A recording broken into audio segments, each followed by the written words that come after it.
Thank you very much for joining us here on Real Talk. I'm your host, Johnny Riley, and I have a very special guest with us today.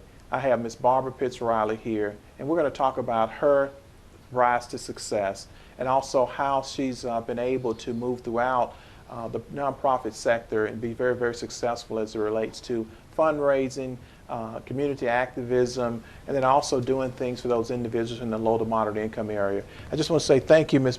Pitts Riley, for being here with us today. And we just want to talk with you about what made you, what helped you become who you are today.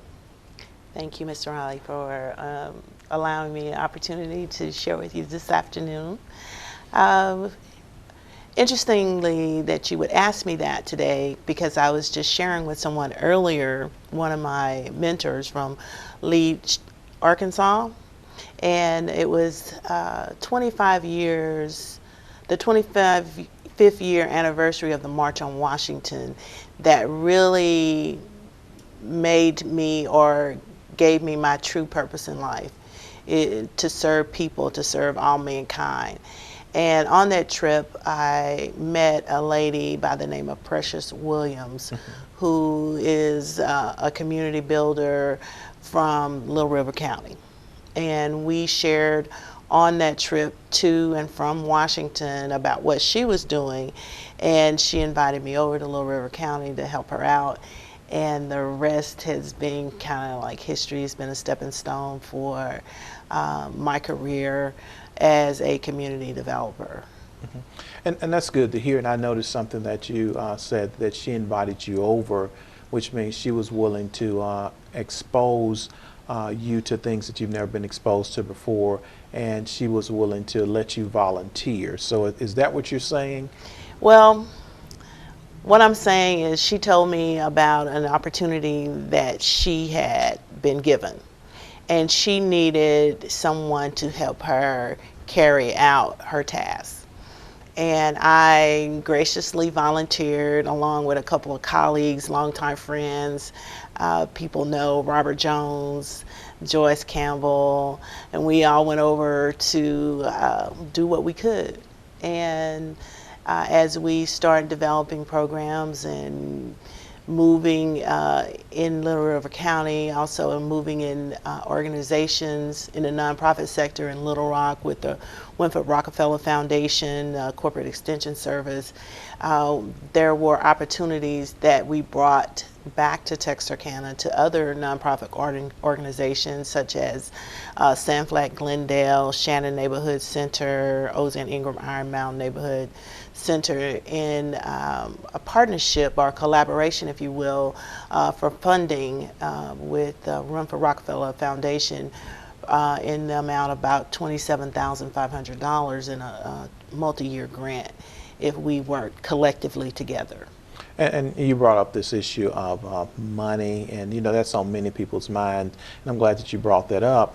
So talk to me about the money struggle as it relates to you all pushing forward to be successful, and how that helped you get to where you are right now, whether you have money, you don't have money. Talk to us about those processes that you went through.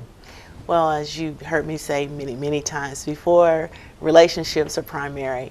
And it's not always tangible money that you have in your hand.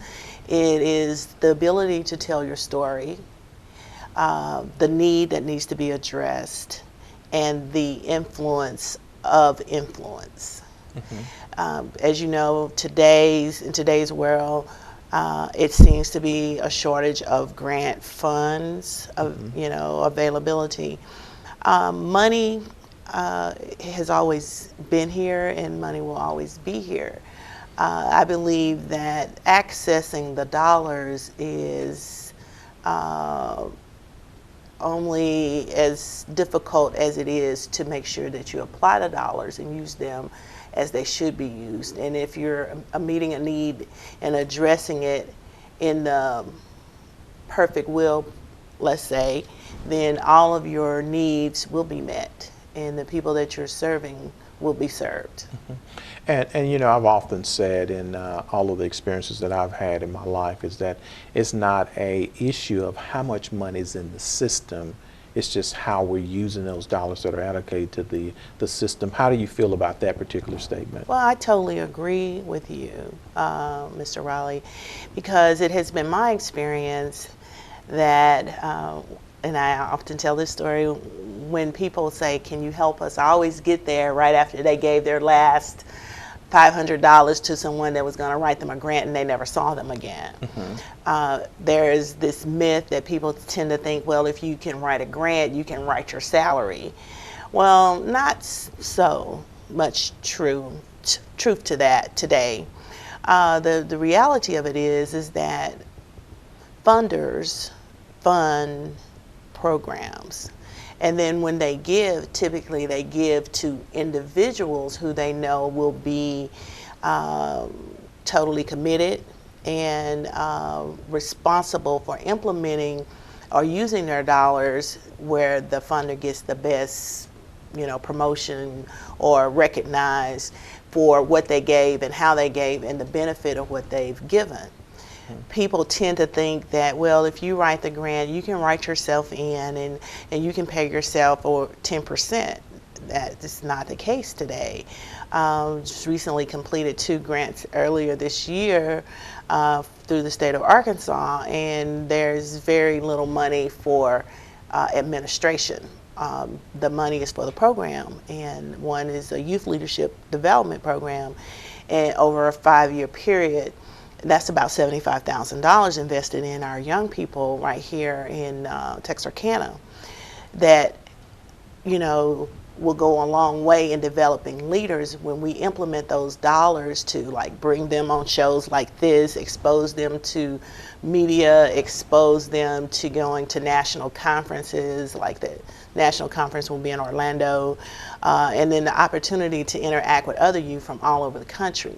So that's how that money will be used, and I guess as a project manager and a fiscal agent that's responsible for it, I'm going to make sure that it be used that way. So as our program develops over the next year, my goal is always to be the best and have the best practices in the country, if at all possible. Okay, and I noticed you talked about the exposure for the young people with the grants that you've been successful at securing, and you talked about your own exposure to Ms. Precious Williams, if I'm not mistaken, her name, and then of course the other exposures that you have had in life that has helped you become who you are, and I'm sure that there are many people who are viewers that are out there that we really need to just convey that message.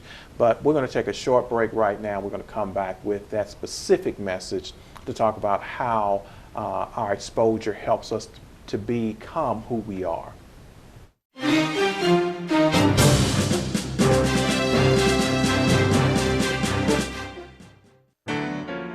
When I close my eyes, I see the way this world shall be when we all walk hand in hand. When the last child cries for a crust of bread, when the last man dies for just words that he said, when they're sheltered over the poorest head, we shall be free. We shall be free. We shall be free. Stand straight, walk right, have a little faith, hold out. We shall be free.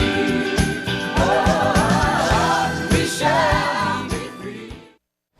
Welcome back to Real Talk, and I'm here with Ms. Barbara Pitts Riley, and I'm so excited that you're here. And we were having a conversation about the exposure that you've had and the exposures that you want to give the young people that you're working with right now. Talk to us about your exposure from a small town called Summerfield, Louisiana. Well, Summerfield is a small rural community, and that I'm very proud of. It came from humble beginnings.